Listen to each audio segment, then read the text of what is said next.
Welcome to Adorama Voice, a voice for creators. I'm your host, Daniel Norton. This week we're going to talk a little bit about finding inspiration, but not from people in our own inner circle or our own media, but outside our media. Let's talk about other ways we can be inspired that aren't related to the art that we create. Also, I've got a really insightful email from Chris that I'll read, and we'll talk about that a little bit. So let's get to it. This week I want to talk about inspiration. That is finding inspiration from outside our normal media.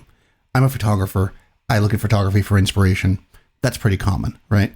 But there's many places where we can find inspiration that will motivate us to create and also give us ideas about how maybe we can create in different ways or expand on the ways we're already creating. Most of us are probably doing this already without maybe thinking about it. And I think a conscious thought can help move the process along faster and allow you to actually get more out of it, if you will.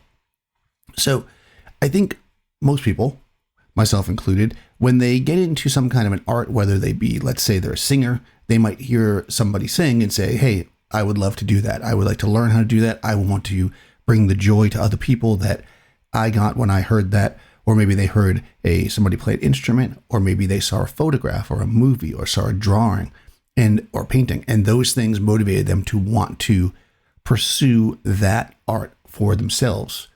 They thought, well, you know what? I feel like I could do this. I feel like I want to do this. I feel like maybe I need to do this.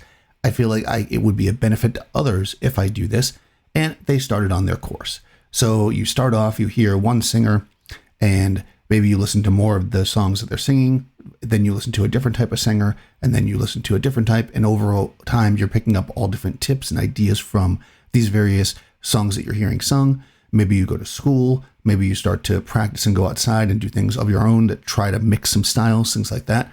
And next thing you know, you're rolling, right? And the same is true for photographers, right? You see photos, or you see somebody making photos, like in my case, and you think to yourself, this is really cool. I really love what the photos bring to people. So I want to learn how to do it. And this then sets me off on a course of doing that. And then over time, again, you're looking at work. I'm looking at photographers. I'm seeing why their work is great. Why am I drawn to it?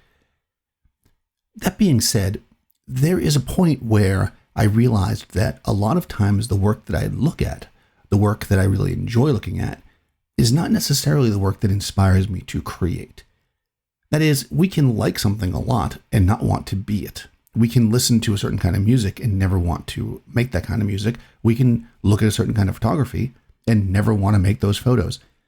We might even think we want to. I remember remember magazines? I remember tearing page after page out of magazines of images that I really loved, and I'd get it in my head like, okay, I'm going to go out and create some stuff like this. And then when I would look at my film later, it wasn't anything like that. And it wasn't that I wasn't able to do it technically. It's just that when I got my subject in front of me, I created something different because I'm a different person than that artist that created that image. So this being said, my point here, I guess, is that we don't need to copy or emulate.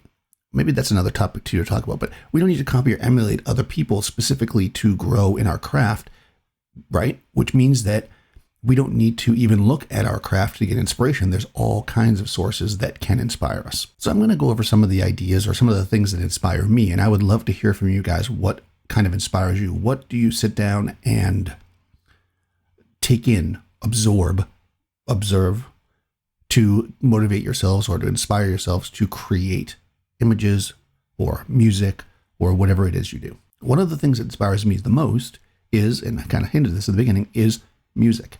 I love music. I think a lot of people love music. I like songs that if you look at the lyrics written on a piece of paper, they're like poetry, because these songs create a story with a minimal amount of words.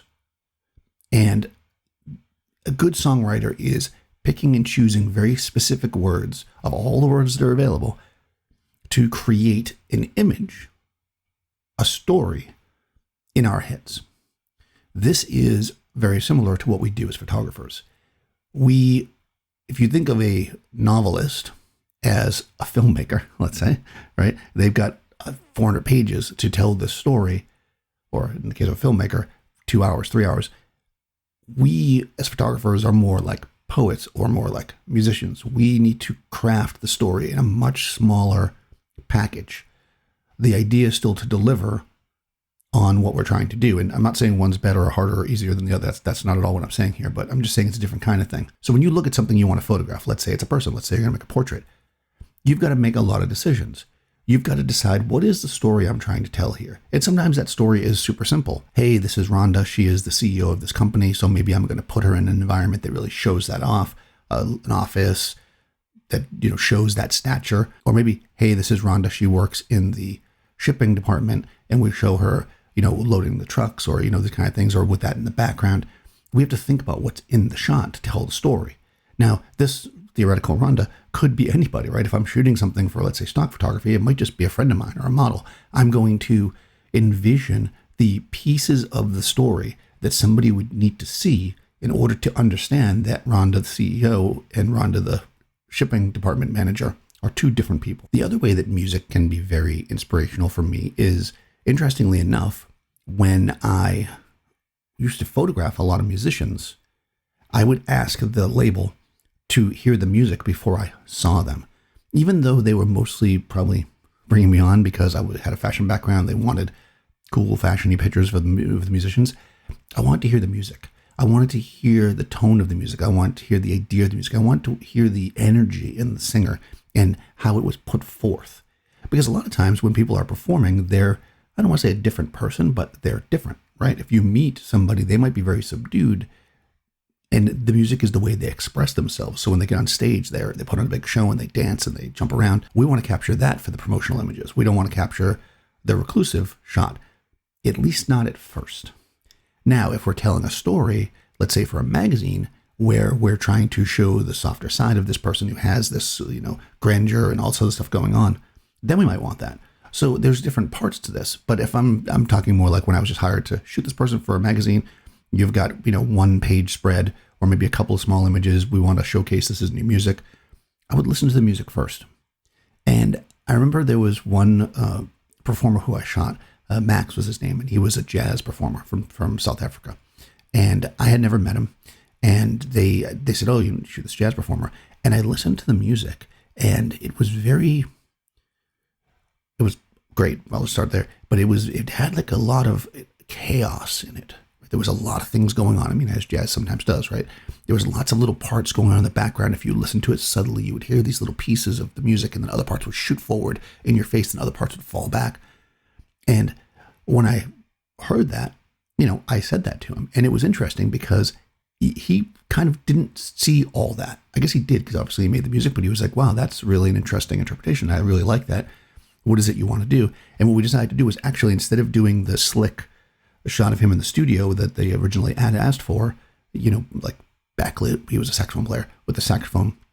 I was like, I want to go to Times Square and shoot you as like a street performer in the middle of Times Square at night with cars rushing past and blurs and lights and flashing. Because to me, this represents the music more than just here's a good looking guy and who's holding a saxophone.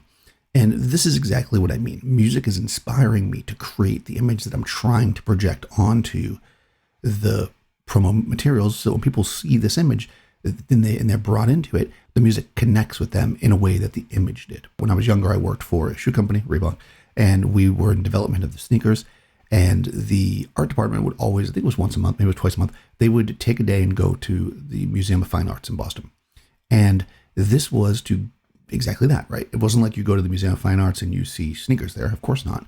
But you see beautiful art. You see the way line and shape and form is used. You see the way color is used. And you can implement this into your item, in this case a sneaker, and t-shirts and stuff, that they wanted to put out for the public, right? They look at a painting. They look at what it brings to them. They look at the inspiration. They look at the color use. They look at the blending. And they use that to create this three-dimensional sculpture that is a sneaker. And I think this is really interesting. It's one of the first places I really saw it, as well as when I went to college for photography, we had to take, because I always felt that way as a college student. Happy I took them now. Art history classes, graphic design classes, painting, figure drawing.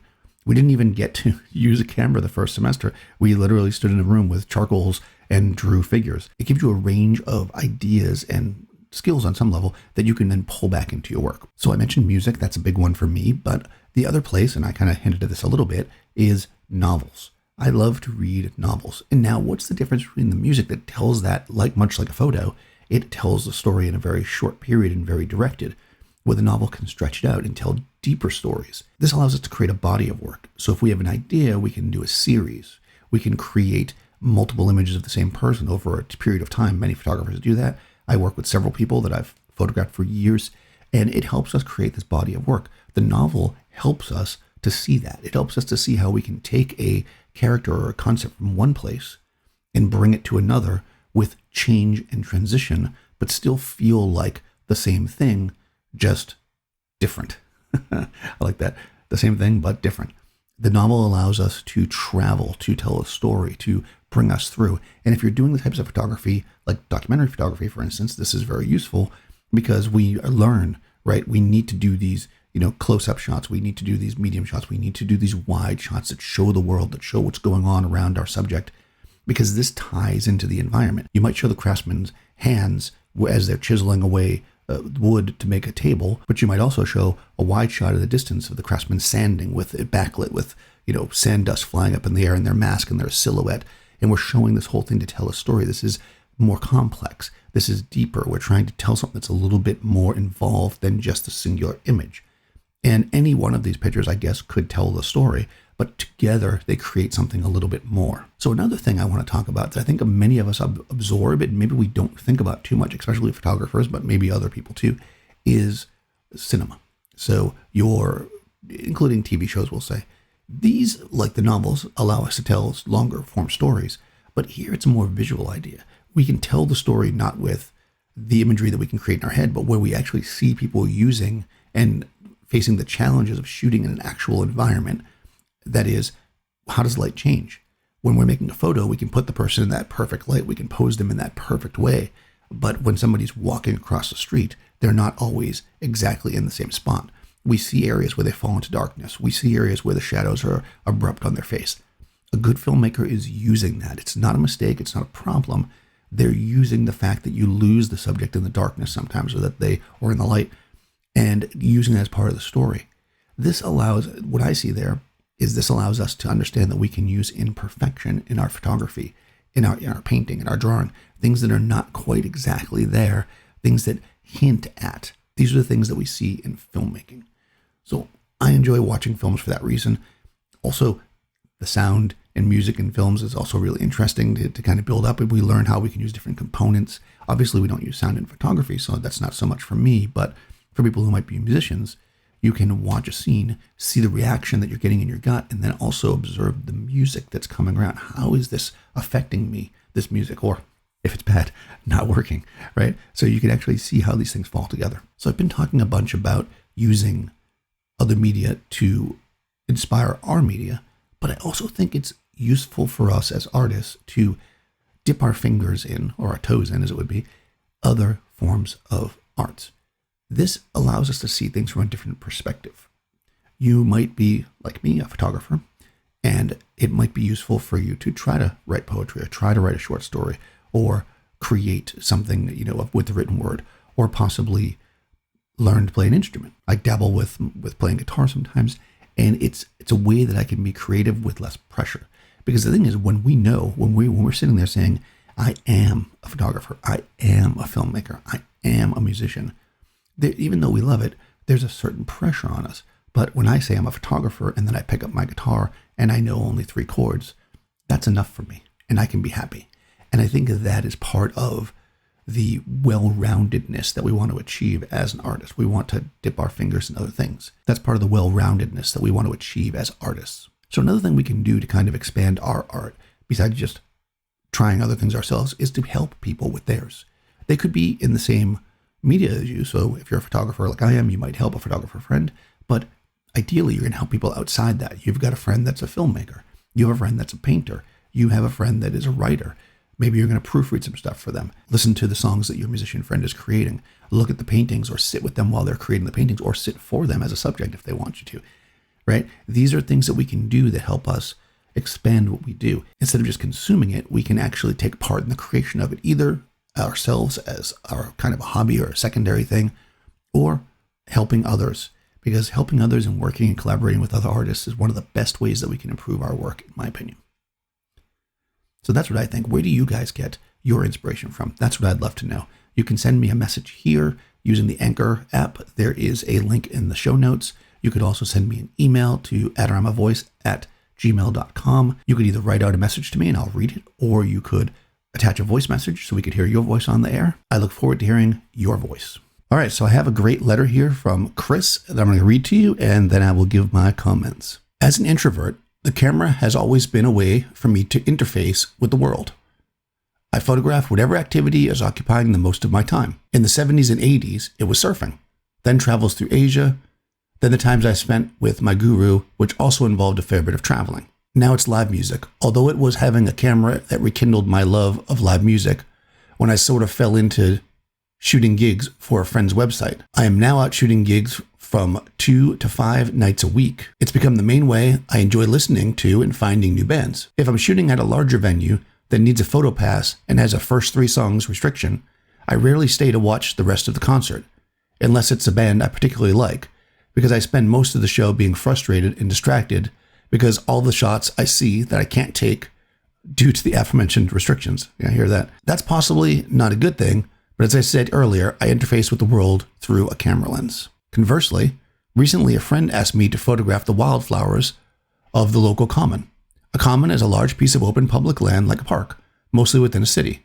London has lots of them. This particular common is quite wild, hence the proliferation of wildflowers. Shooting nature is not something I've ever really done before, and never with a macro lens. I've since spent many hours now wandering the common hunting for as many different flowers as I could find.